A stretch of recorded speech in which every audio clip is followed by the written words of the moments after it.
Gracia y paz. Shalom, shalom, bendiciones del Eterno para todos. Vamos a disertar el tema Satanás nunca estuvo en el cielo. Sé que es controversial, entendemos que no es la tradición de lo que se ha enseñado, pero voy a aclarar, no es lo bíblico.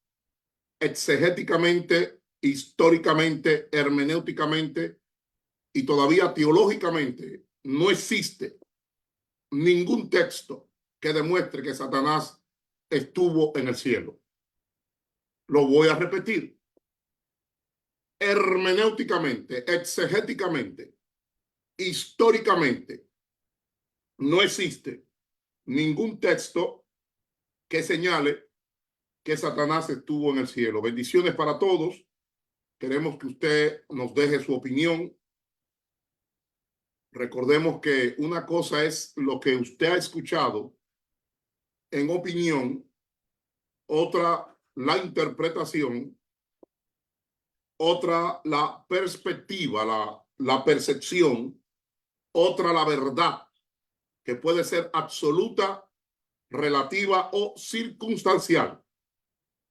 Entonces, siempre, claro, ya en un nivel más elevado, es importante hacer exégesis de lo que se está estudiando, aplicar hermenéutica y ver cuál es el problema o asunto ontológico y epistemológico. Ontológico y epistemológico que casi nunca en los círculos teológicos y dogmáticos se tocan. Bien, vamos antes de iniciar, queremos hacer mención de un hombre que ha partido con el Señor más allá, Elvis Samuel Medina. De una u otra manera, tengo que mencionarlo porque fue un hombre que en su momento benefició y ayudó, independientemente del bando, partido, ala que usted sea. Benefició al mundo evangélico de la República Dominicana y aún fuera de la República Dominicana. Elvis Samuel Medina, que fue el enlace entre el pastorado, el ministerio y lo que es el mundo de la política, el gobierno. Y creemos que fue más beneficiado el pueblo evangélico con su presencia en el palacio de la presidencia, porque fueron muchos. Yo tengo en mi poder una lista larga de muchos, tanto de la Iglesia de Dios, que está de luto, y no queremos la muerte de nadie, amados. Es una pena, ¿verdad? Elvis Samuel Medina, oramos, clamamos, y ustedes saben que lo más seguro que se tiene en esta tierra, no importa el nombre, apellido, unción, título, posición que usted tenga, es la muerte. Entonces, hacemos mención porque hoy mismo me informaron que lo están, ¿verdad? El segundo día del velatorio allá en la capital, Santo Domingo, República Dominicana, de Elvis Samuel Medina. Paz a sus restos y nos unimos al momento de luto, de dolor de su familia. No es fácil. Nosotros que hemos visto, hemos vivido cuando muere un familiar cercano, ¿verdad? Su esposa, sus hijos, sus hermanos y toda la familia sufre. Es una pérdida, es un luto que es necesario, ¿verdad? Entender la perspectiva las emociones y sentimientos que repentinamente afloran en este momento. Bien, también quiero mencionar antes del live, hay dos libros, Shalom, Shalom, amén, gracia y paz.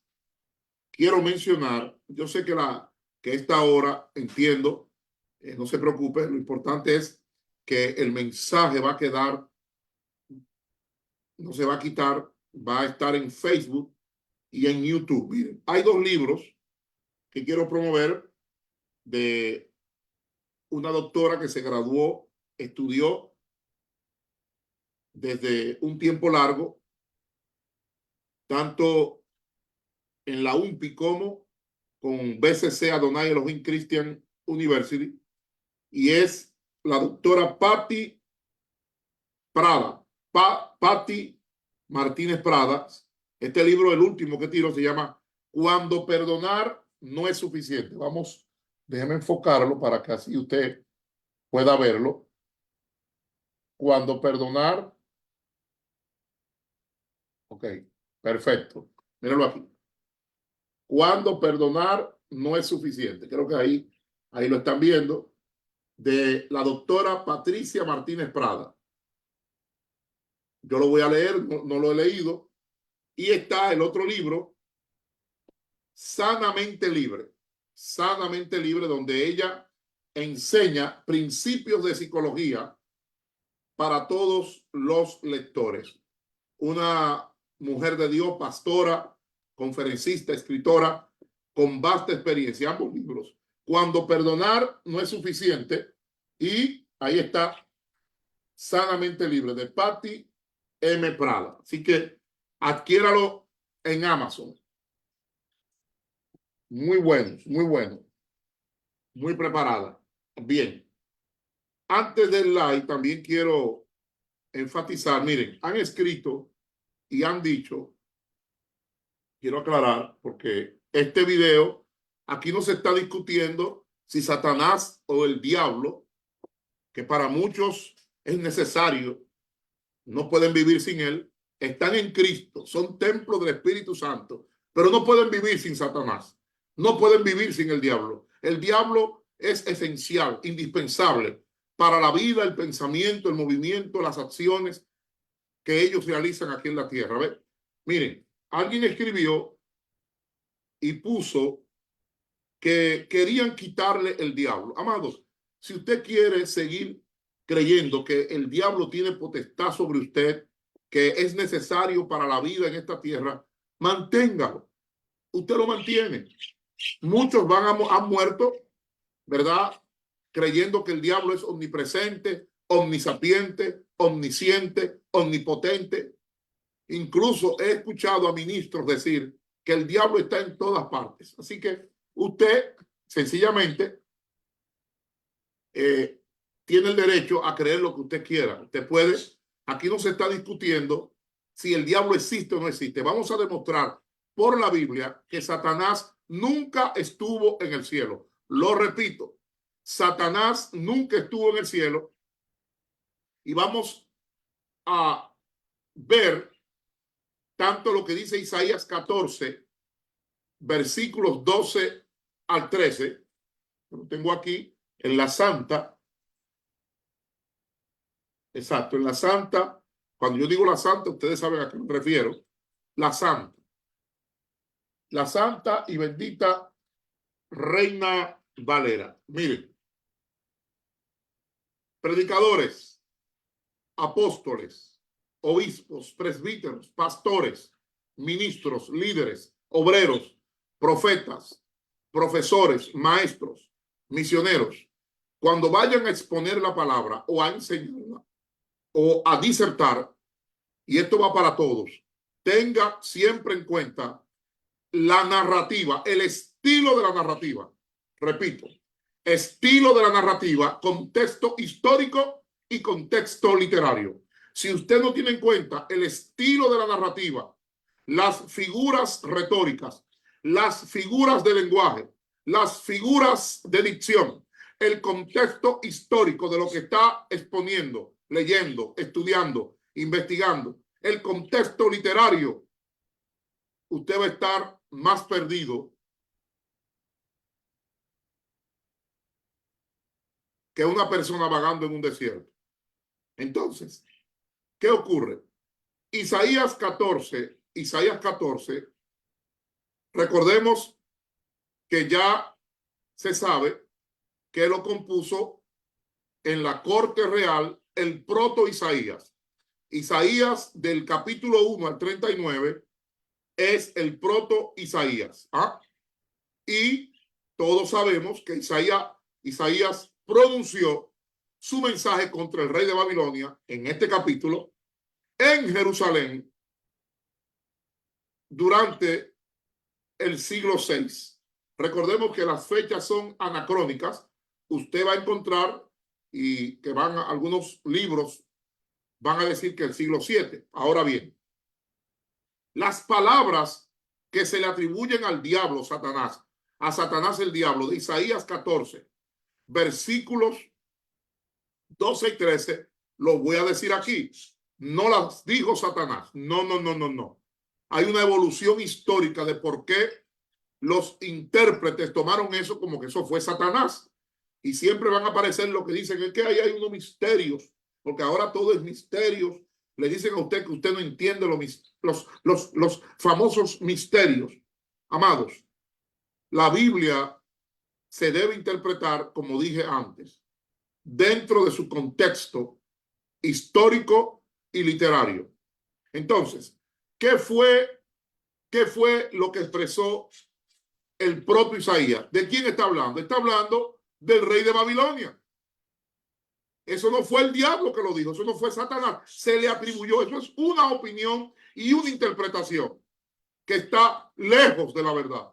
Lo repito, lejos de la verdad. Yo sé que hay muchos libros, yo sé que los padres de la iglesia, que voy a hacer un live porque la gente piensa que todo lo que dijeron los padres de la iglesia, todo lo que se inventó Jerónimo de Estridón, entre otros, y algunos académicos, es verdad absoluta. Entonces, hemos consultado, lo voy a decir, yo sé que hay personas que quizás no se sienten cómodas cuando decimos esto.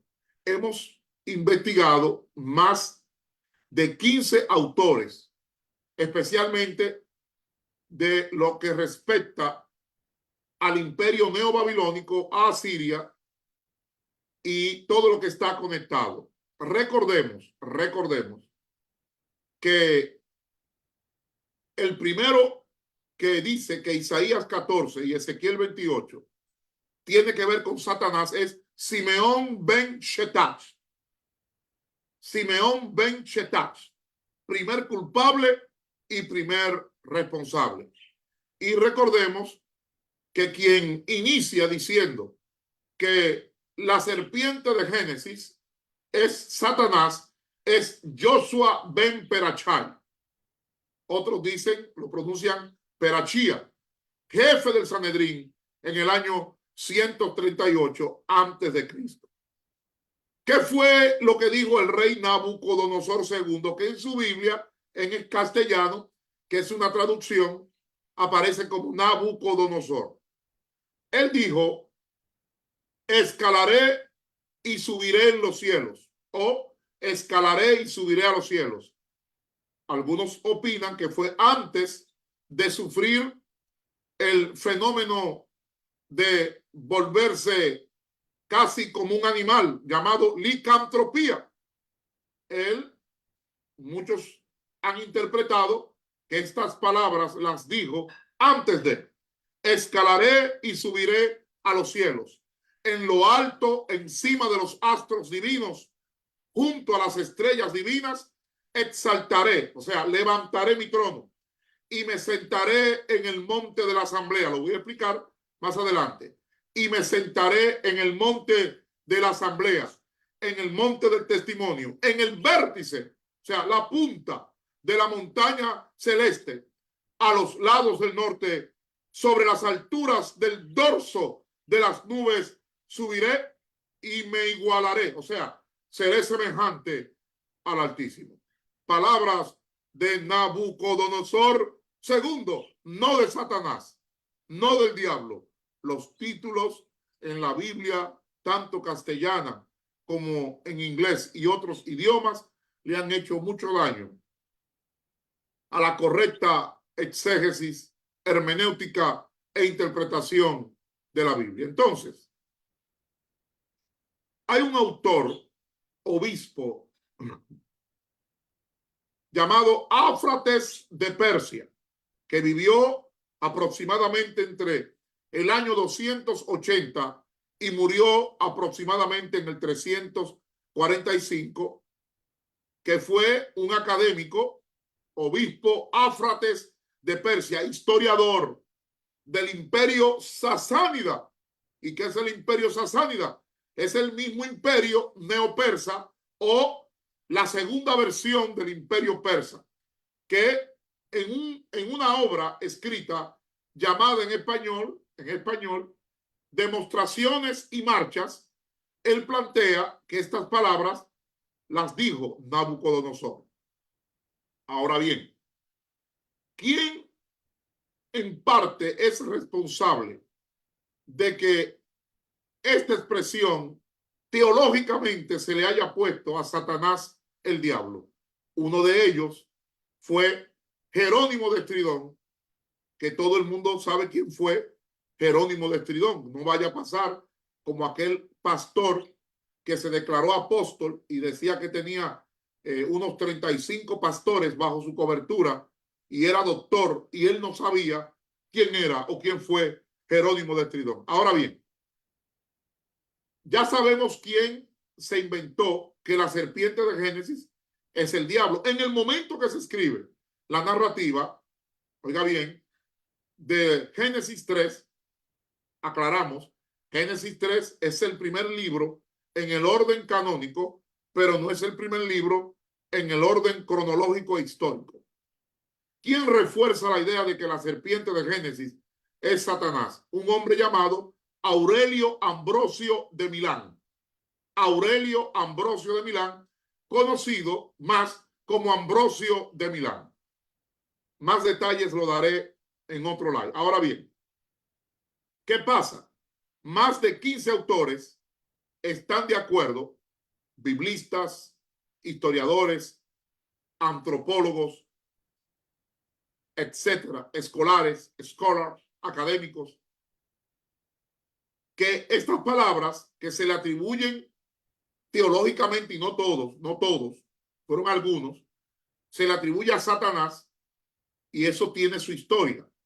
Sabemos que estas frases están alrededor del libro de el proto Isaías, del capítulo 1 al 39, fueron entre los siglos 6 y 5. Recuerden que antes de Cristo los siglos van en descenso, antes de Cristo. Ahora bien, ¿qué es lo que dice Isaías 14? Bueno, el problema o el asunto de Isaías 14 empieza en el capítulo 13 de Isaías, que trata del juicio de Babilonia y de su rey divinizado. Lo repito, el capítulo 14 de Isaías trata del juicio de Babilonia y de su rey divinizado, pero el problema empieza en el capítulo 13. Recuerden la famosa expresión: ¿cómo caíste del cielo, oh lucero, hijo de la mañana? ¿Ve? Y normalmente, como el pueblo se limita a la letra y a lo que oyó que otro dijo, o lo que alguien famoso dijo o enseñó, dice, nos han enseñado que este es el diablo. Este no es el diablo, este no es Satanás. Ya lo he explicado en videos anteriores. ¿Cómo caíste del cielo, lucero, hijo de la mañana? Lo voy a explicar. Cortado fuiste por tierra, tú que debilitabas a las naciones. ¿Por qué Isaías hace esta composición? Porque Isaías quiere mostrar las consecuencias de cuando el poder político se diviniza. Hay que tener cuidado, porque dentro del cristianismo, dentro del evangelio, señores, cometemos el error de endiosar adular, venerar, divinizar a hombres. Y no me venga a decir que es el amor que se le tiene, el aprecio y el cariño. No. Existe un culto a la personalidad patente. Claro, porque una cosa es honrar y otra cosa es venerar, idolatrar, rendir pleitesía, como si fueran divinidades. Y hay que tener cuidado porque eso es idolatría. Entonces, el profeta compara al rey de Babilonia con Lucero de la Aurora. Ya he explicado quién es Lucero de la Aurora. Es la Venus matutina, que era venerada como divinidad celeste. Lo expliqué en el penúltimo video. La Venus de la Aurora o el Lucero de la Aurora es la Venus matutina, venerada como divinidad celeste. O sea, el profeta Isaías compara al rey de Babilonia con Lucero de la Aurora, la Venus matutina, venerada como divinidad celeste. Ahora, ¿qué es eso de Lucero de la Aurora? ¿Qué es eso de Lucero, hijo de la mañana? Señores, hay que conocer el contexto, hay que conocer historia. Los antiguos habitantes, los pobladores de Canaán que habían habitado en esa zona, ellos tenían la creencia de que Lucero, hijo de la mañana, habitaba en un monte indeterminado. ¿Dónde? Al norte de Fenicia. Y en la lucha de los dioses había tratado de ponerse a la cabeza del panteón cananeo en lugar de Baal, que era el Papa Upa. ¿Y qué está diciendo el profeta Isaías? Que la caída repentina del monarca babilónico provocará la ruina de todo aquello que él representa. Sí, la caída repentina del monarca babilónico provocará la ruina de todo aquello que él representa. De modo que el mensaje de Isaías es claro. Así como cayó Lucero, así también caerá el rey de Babilonia. Si usted se da cuenta, hay un mitema análogo en Ezequiel capítulo 28, desde el versículo 2 al 12. Recordemos que Ezequiel 28, del 2 al 12, es una sátira contra el rey Itobal primero. Ya lo dijimos anteriormente.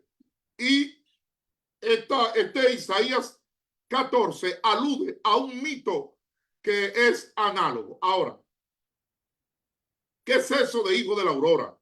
¿Qué había en la mente de los habitantes de Canaán, de Mesopotamia, con hijo de la aurora, hijo de la mañana? Señores, sencillamente, hijo de la aurora, hijo de la mañana, número uno, representaba el símbolo de la ambición de poder, dominio y soberanía. Segundo, es una condena del poderío y soberbia de Babilonia. Tercero, es querer el profeta mostrar el afán de conquista y fama. Cuarto, quiere poner en ridículo la vanidad, soberbia y prepotencia del rey de Babilonia. Y en el mismo capítulo, en quinto lugar, condena la ambición del rey de Babilonia, condena el orgullo desmedido del rey de Babilonia, condena el absolutismo imperial del rey de Babilonia, condena la tiranía, la opresión y el despotismo abusivo y desmesurado del rey de Babilonia. Y en este capítulo vemos ironía. ¿Por qué? Porque se le da un título divino y se atribuye irónicamente al que vemos que luego yace entre gusanos. Entonces, es necesario conocer cuando leemos la Biblia, estudiamos la Biblia, estudiamos cualquier capítulo, libro, pasaje, la lingüística es importante. No es lo mismo decir Cristo que Cristo. No es lo mismo decir Cristo que Cristo. No es lo mismo decir Jesús que decir Jesús. Una letra, un acento en la dicción, en la lectura, cambia todo. Entonces es necesario conocer la lingüística y las formas literarias usadas en este pasaje bíblico. Ahora, este Isaías 14 en semiótica, aquí se usa, oiga bien, Isaías 14, y estoy haciendo una apologética, demostrando que Isaías 14 no habla de Satanás. Satanás nunca ha estado en el cielo. Satanás nunca estuvo en el cielo. No estamos discutiendo si Satanás existe o no existe. Estamos apelando a la correcta interpretación histórica, cultural, hermenéutica, exegética, contextual de Isaías 14. Entonces, en Isaías 14, este género poético, porque es un género poético lo que se usa, es un género poético en forma de oráculo, oráculo elegía. ¿Por qué? Porque hay duelo y hay lamentación. En el oráculo elegía, hay duelo y hay lamentación. Y el oráculo elegía designa un tipo de duelo que en el mundo antiguo era un canto de duelo que era acompañado de flauta, que era acompañado de lira a veces y otros instrumentos. Pero también este género poético, aparte de tener forma de oráculo elegía, vemos que hay sátira, vemos que hay ironía, vemos que hay antítesis, vemos que hay mezcla de estupor y alegría. Sí, mezcla de estupor, de asombro. ¿Pero cuál asombro? Un asombro desconcertante. Una mezcla de estupor, asombro desconcertante y alegría. Ahora bien, ese capítulo 14 de Isaías, al igual que cuando Jesús dice, yo vi a Satanás caer del cielo como un rayo. Señores, Jesús no está diciendo literalmente que él está viendo a Satanás, el diablo, cayendo. No, está usando algo que se llama tropo retórico. Y en este caso, el tropo retórico de Isaías 14, al igual que la expresión de Lucas, está acompañada de símil, alegoría y metáfora. Repito, ¿cómo caíste del cielo, oh lucero? Igual Jesús dice, vi yo caer a Satanás del cielo como un rayo. No es literal. Está usando un tropo retórico. Perdón. Que tiene símil, tiene alegoría y tiene metáfora. Entonces, este título de lucero de la aurora, este título de lucero del alba, tiene un sentido irónico y tiene, cuando usted lo estudia, una ascendencia mítica. ¿Por qué? Porque los verbos que se estudian ahí marcan un movimiento ascendente. Levantaré, escalaré, levantaré el trono, me sentaré, me igualaré, seré semejante.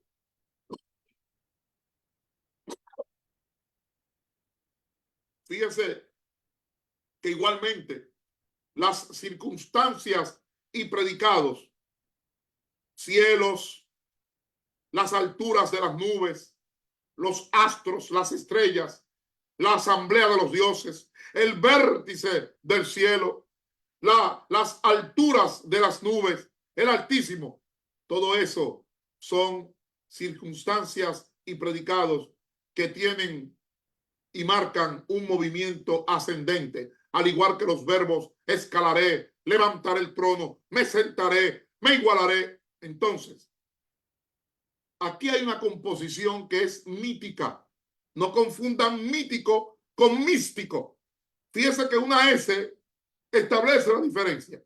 Y hablo así porque no todos son intelectuales. Perdónenme los que son genios, los que son superdotados. El público nuestro es un público diverso. Mítico no es místico. Una S después de la I cambia el sentido.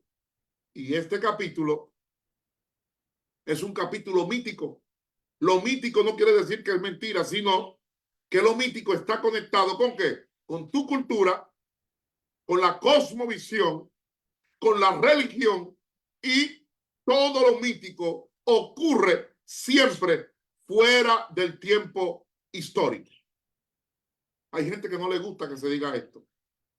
Cultura, es como por ejemplo el diablo pentecostal. Señores, el diablo pentecostal, por ejemplo, vamos a poner un ejemplo, Brooklyn y el Bronx. En una misma acera hay 8 iglesias pentecostales. El servicio a la misma hora. A la misma hora lo están echando fuera, lo están atando, lo están reprendiendo. ¿Por qué? Porque muchos han hecho de Satanás, el diablo, una esencia para su vida, una esencia para su ministerio.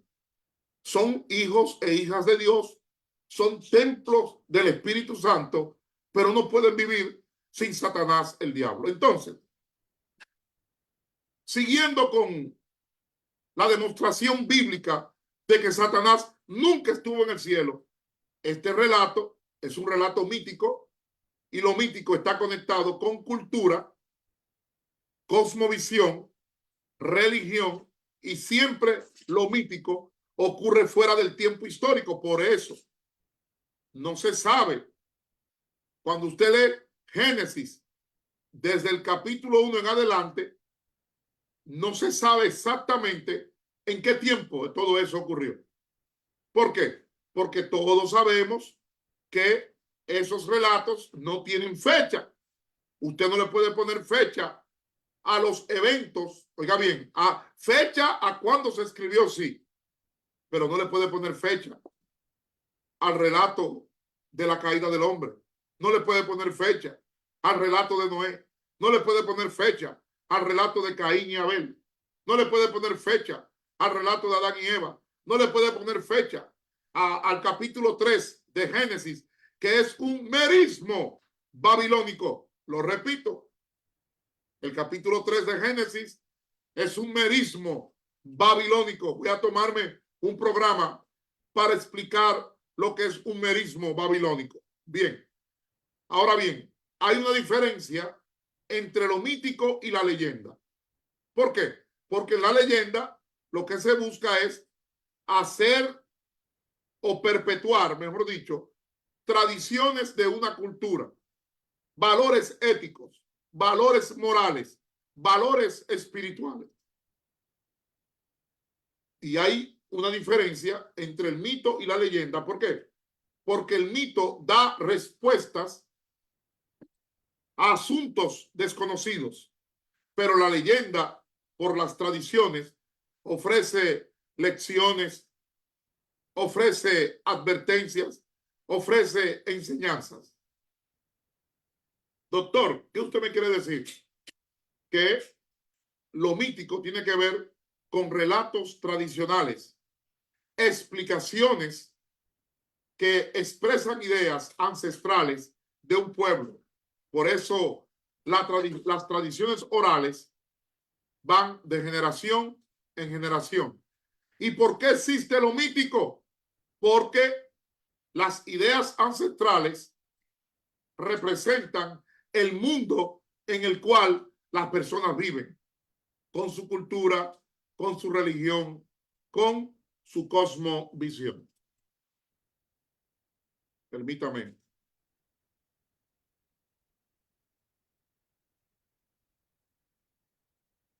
todo lo mítico da respuesta a cuestiones inexplicables que se intentan o se intentaron aclarar en el pasado para hablar de misterios, misterios del origen de la vida, misterios de los ciclos de vida, entre otras cosas. Ahora, no es lo mismo mítico que místico, porque la mística es subjetiva, encerrada, misteriosa. Por ejemplo, cuando alguien dice que tuvo una visión o tuvo una revelación, bueno, es mentira, no, es verdad, la tuvo él, nadie la vio él, nadie la contempló, y él la cuenta, y siempre en lo místico, oiga, por más humilde que sea la persona, por más santo que sea la persona, por más manso, está el ego de querer impresionar con el sueño, con el éxtasis, con la revelación, con la visión que tuvo. ¿Y qué hace? Que siempre todos, oigan bien, todos, eso es, incluso en la Biblia, todos la super espiritualizan. Por eso usted ve gente que dice, y yo estaba en el espíritu y estaba flotando sobre las nubes. ¿Por qué? Porque quiere darle un toque divino a lo que está diciendo. Quiere que la gente le crea. Nadie quiere que lo que dice piensen que es falso. Y ahí se mete, ¿verdad? Como humano, el ego. Entonces, en la mística, todo es subjetivo, encerrado, misterioso. Y lo estoy explicando porque no es lo mismo mítico que místico. Entonces, en la mística, la experiencia es subjetiva. ¿Por qué? Porque la tiene la persona.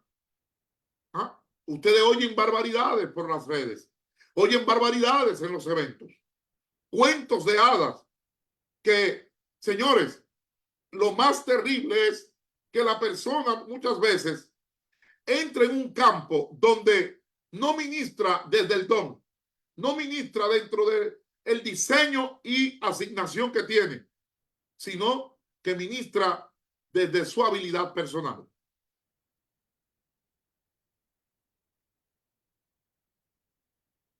¿Qué ocurre? Las religiones tienen misticismo, todas. El cristianismo pentecostal, el judaísmo, el islam, el zoroastrismo, el budismo, el hinduismo. Por cierto, muchas prácticas de la India, que no voy a mencionar, se parecen a ciertos cultos que se celebran y que vemos en las redes sociales. Pero no vamos a entrar ahí para no desviarnos del tema. Entonces, siempre en lo místico, siempre, la persona que recibe la revelación, el sueño, el éxtasis o la iluminación, le pone un grado máximo de perfección y de conocimiento a lo que está relatando. Ahora, doctor, ¿por qué usted dice que Satanás nunca estuvo en el cielo? Vamos a explicarlo. Vamos a seguir explicándolo. Miren, en el mundo antiguo existía la llamada Asamblea de los Dioses, que está en Job. Sí, por eso cuando la gente lee a Job, piensa que ese Satán que está ahí está en el cielo, en la presencia de Dios, porque desconocen dónde se celebraba la Asamblea de los Dioses. Se celebraba en el norte de Fenicia, se celebraba en el norte de Mesopotamia, de acuerdo a la cultura, a la cosmovisión. Asamblea de los Dioses. Léalo, Job capítulo 1, del 6 al 7. Los mismos salmos, Salmo 82, léalo, desde el versículo 1 en adelante, el versículo 1, versículo 2, el versículo 6, el versículo 7, de Salmos 82. También Salmo 89, versículos 6, 7 y 8. Léalo, va a ver que ahí está la asamblea de los dioses. Recordemos que Satanás es una transcripción griega del hebreo Satán y del arameo Satanás, nombre específico del príncipe de los demonios. Recordemos, Satán en hebreo, Satanás en arameo. ¿Y qué es Satán? Sencillo, fiscal, rival, opositor, adversario, acusador. ¿Qué ocurre? Que cuando usted analiza el libro de Job, usted se va a dar cuenta que ese Satán acude a la corte celestial para acusar a los hombres. Lo mismo se repite en Zacarías capítulo 3, versículos 1 al 2. Por eso, cuando usted lee el libro de Job, Dios permite poner a prueba en el libro de Job, en la narrativa, insisto, en el relato.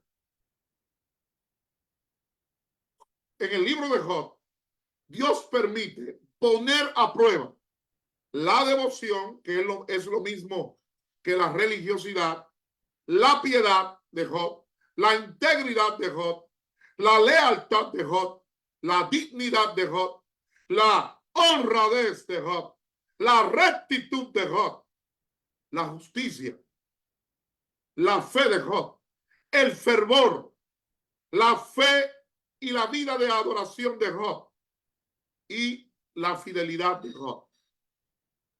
Esas virtudes se ponen a prueba.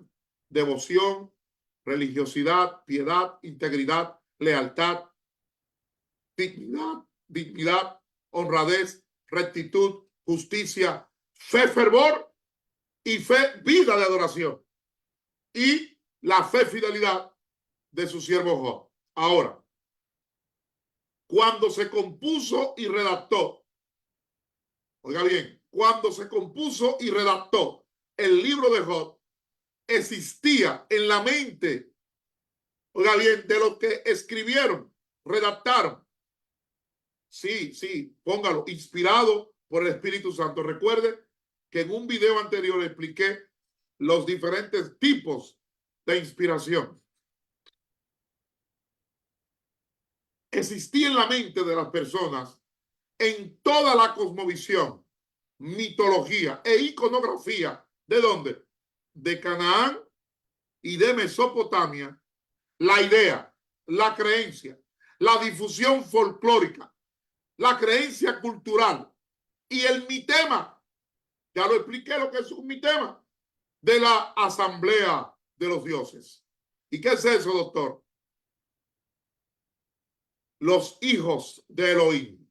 Sí, la asamblea de los dioses o hijos de Elohim, que usted lo lee en el capítulo 1 de Job, donde usted ve que Satán, si usted no lo sabe interpretar, va a decir que él se metió en el cielo, que luego en la tradición monoteísta se convirtieron en ministros, enviados, malak, mensajeros, ángeles de Yahweh, y entre ellos figuraba Satán.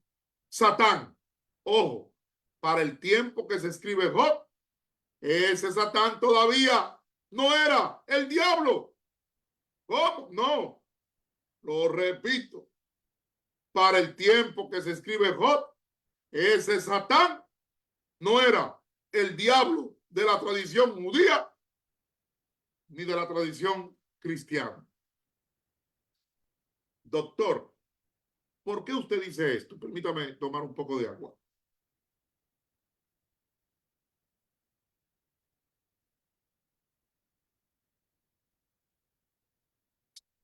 En la asamblea de los dioses, Yahvé, que luego en la Edad Media un sacerdote lo transliteró como Jehová. Yahvé,